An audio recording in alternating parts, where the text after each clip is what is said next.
Anda kembali bersiaran bersama kami dalam Selamat Pagi Satu Malaysia dan sekarang ini anda baru saja bersama kami. Sudah pasti anda perasan ada sedikit perbezaan di sini. Ya, sebenarnya kami bukan dalam studio 2 Angkasa Puri, tetapi kami berada di Bukit Sentosa, Hulu Selangor sempena pelancaran Komuniti Satu Malaysia. Jadi terus ikuti siaran kami. Sebentar lagi kita akan berbincang tentang apakah itu rumah tidak berpagar. Rumah awak berpagar? Rumah saya berpagar. Itulah kebanyakan rumah sekarang ni memang berpagar kerana aspek keselamatan. Tapi dekat Putrajaya rumah-rumah yang dibina tidak ada pagar. Dan di Eropah juga saya difahamkan bahawa tidak ada pagar. Di Amerika pun tidak ada pagar. Itu dah. Tapi macam mana ni perbezaan dia? Cuba bayangkan, seandainya rumah kita tidak berpagar, maknanya rumah kita sentiasa terbuka. Jiran-jiran boleh datang bertandang dan apa yang menjadi orang kata satu benda yang mungkin tidak baik sekiranya tidak berpagar juga, ramai juga yang datang nak mengumpat. Orang kata radio bergerak. Radio bergerak.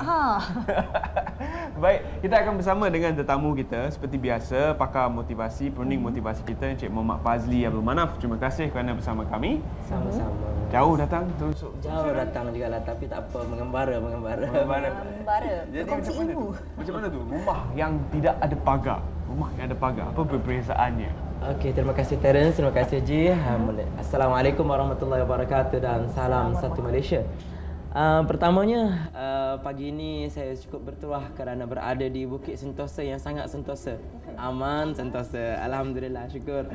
Jadi, sebut tentang rumah tidak berpagar, satu perkara yang mungkin kita boleh kupas pada pagi ini dalam dua konteks lah bagi saya. Dua konteks. Tidak semestinya dari sudut negatif dan tidak semestinya dari sudut positif. Walau bagaimanapun, kita lihat dari sudut positif dululah. Sebenarnya rumah tidak berpagar ni, kalau kita lihat dari sudut positifnya banyak manfaat, banyak yang kita boleh ambil, banyak yang kita boleh jadikan sebagai satu pengajaran dan bagi saya sangat baiklah sebagai permulaannya. Rumah tidak berpagar ni secara asasnya, secara sekali imbas kita pandangnya sangat baik. Mungkin kita boleh cerita panjang selepas ini. Ya, ada pagar-pagar yang berbeza lah. Ya, pagar yang dicat, pagar yang tak dicat, pagar yang dibuat dari batu, pagar yang dibuat daripada besi. Banyak jenis pagar.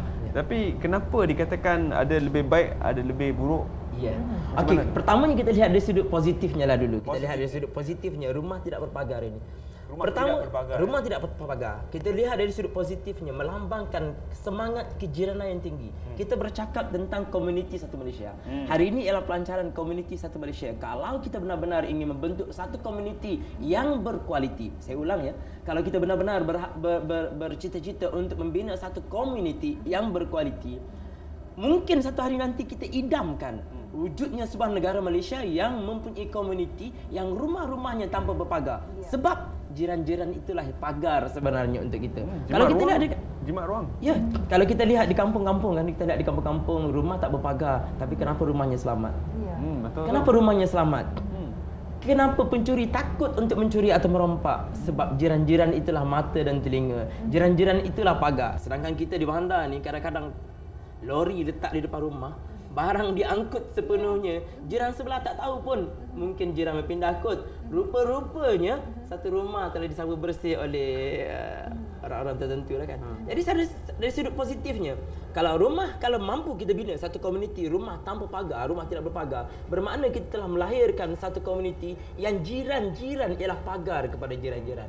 Maksudnya hidup saling melengkapi, jiran saling menjaga.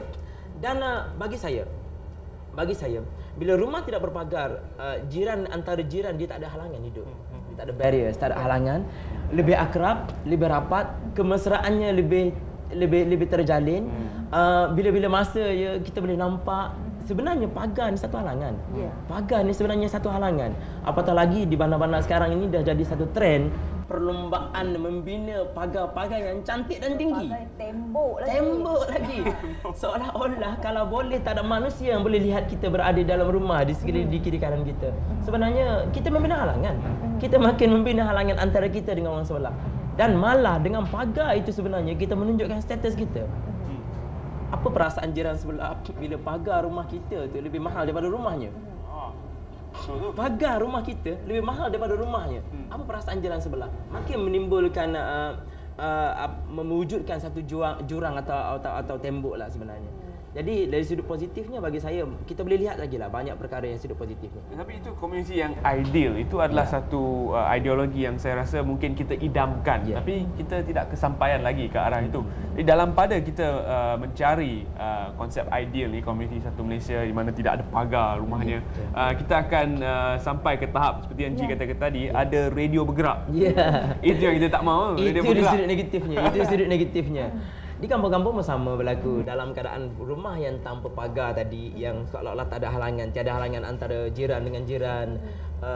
Wujud pula satu komuniti atau satu kelompok kecil di kalangan mereka ini.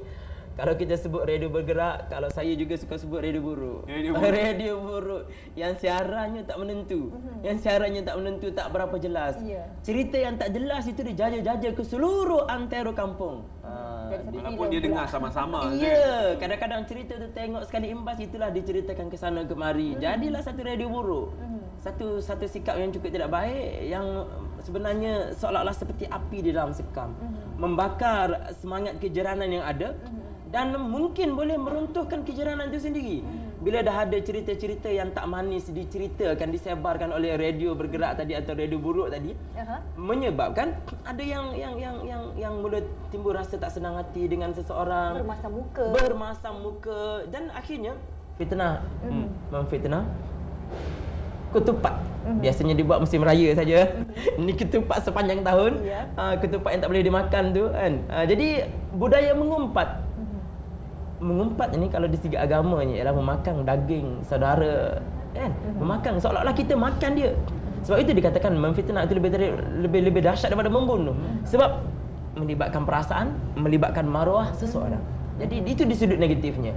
Jadi rumah tidak berpagar. Kita boleh lihat dari sudut positif, lihat dari sudut negatif.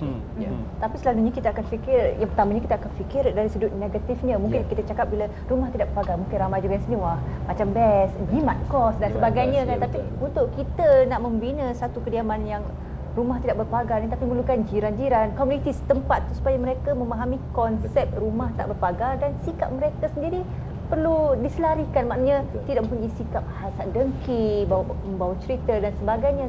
Ini yang paling sukar saya kira. Itu cabaran utama lah. Sebab kita sekarang ni negara kita negara membangun. Negara kita membangun, rakyat masih lagi mencari-cari haluan hidup, masih lagi mencari-cari kehidupan. Saya pernah teringat kata-kata Menteri Penerangan Komunikasi dan Kebudayaan kita, Datuk Seri Utama Dr. Rais Yatim, betul ya? Saya pernah teringat kata-kata dia, saya teringat. Saya tak ingat bila kata-kata tersebut, tapi dia ceritakan, dia persoalkan tentang bagaimana tahap budaya gotong royong di kalangan kita sekarang ini. Masyarakat-masyarakat, komuniti-komuniti di bandar, di flat atau di apartmen atau di mana-mana saja, budaya gotong royong, budaya cakna, budaya mengambil berat. Beliau pernah mempersoalkan. Sebab kalau kita lihat sekarang ini, masyarakat kita ini agak nak kata krisis identiti, saya tak pasti. Tapi kalau kata itu agak berat kan. Tapi sebenarnya itulah, kita dah bergerak ke negara, daripada proses negara membangun kepada negara maju. Akhirnya rakyat kita pun ada sedikit terabai. Masyarakat kita agak sedikit terabai, masing-masing mementingkan duit, mementingkan kehidupan sendiri, tak mementingkan orang lain, sehingga kan jiran sebelah pun tak tahu siapa namanya. Jiran depan pun tak tahu siapa nama. Tinggal dah 2 tahun berjiran pun tak tahu. Jadi untuk merealisasikan kalau kita nak rumah tidak berpagar, memang memerlukan gerakan massa yang disebutkan oleh kita punya ketua mengarah sebentar tadi.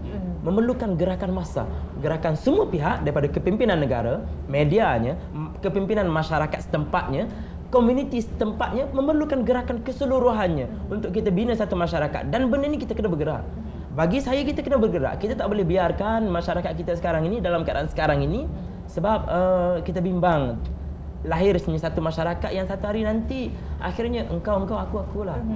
Dan konsep ni sebenarnya dikatakan oleh setengah pihak dibina di bangku sekolah lagi, di mana kita diberikan kertas ujian dan kita tidak digalakkan meniru. Jadi kita membinalah pagar-pagar, kita membina tembok-tembok, kita menghadkan penglihatan rakan di sekeliling kita daripada meniru kertas kita. Jadi konsep ni dibawa ke alam dewasa, kita membina tembok dan pintu pagar yang tinggi-tinggi. Hebat Terence ni. Jauh dia punya. Mesti dia tinggal sama peperiksaan dulu cikgu cakap jangan meniru Jangan parents meniru. ya. Saya tak tiru cikgu, saya tengok saja. Saya bekerjasama Saya bekerjasama. Dia sebenarnya dalam peperiksaan itu dalam setahun hanya ada 4 peperiksaan. Ya. Paling banyak ada sekolah yang akan buat 6, tapi biasanya 4. Peperiksaan pertengahan penggal ada 2, pertengahan 1, pertengahan penggal 2, peperiksaan akhir pertengahan tahun dan juga akhir tahun. Maksudnya masa peperiksaan itu sedikit sangat berbanding dengan masa pembelajaran.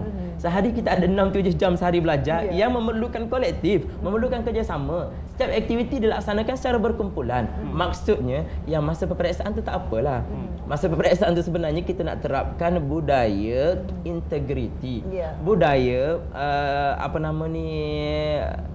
amanah, jujur, do yourself, buat sendiri. Apa yang ada anda, tunjukkan apa yang anda ada. Yang selain daripada peperiksaan itu, kita kembali kepada pembelajaran biasa dalam kelas, yang mana pembelajarannya digalakkan secara berkumpulan, interaktif antara guru dan murid, interaktif antara kawan bersama kawan. Jadi saya rasa yang patut kita ambil ialah dalam kelas ya. Okey. Jadi ada tempatnya untuk kita bekerjasama di dalam kelas dan juga ada tempat untuk kita cuba untuk berintegriti dan menjalankan kerja-kerja yang bertanggungjawabkan kepada kita. Dan itu kita ucapkan terima kasih kepada Encik Fazli kerana sudi bersama sekali lagi. Dan Terence, nampaknya sekarang kat meja kita pun dah berkilau-kilau ni. Oh ya. Bukan pancaran yang lain tapi pancaran mentari. Pancaran yang lain awak tengok kepala saya ya. Bukan, jangan silap faham. Apa pun datanglah bersama-sama kami. Matahari sudah pun naik dan keadaan di sekeliling Bukit Sentosa ni memangnya cantik ya. Datanglah untuk lihat sendiri apakah keadaan ini secara langsung dan akan diserikan dengan persembahan-persembahan dari masa ke masa. Dan sebentar lagi kita akan saksikan secara langsung persembahan Kuda Kepang. Asalnya Kuda Kepang ni dari Johor kan? Negeri Shah kan? Tapi yang macam mana boleh pastinya datang ke Ulu kalau Selangor? itulah orang kata satu Malaysia, maknanya walau di mana saja kita berada, kita kena kenal, kena tahu budaya setiap kaum. Tak kisah dari etnik mana sekalipun. Jadi kita akan bersama dengan Hezri dan juga Michelle untuk menyelami apakah itu persembahan Kuda Kepang sebenarnya dan bagaimana persembahan yang bakal kita saksikan ini unik dan berbeza daripada persembahan yang datang dari Johor. Jadi kita saksikan bersama dengan Hezri dan juga Michelle. Silakan.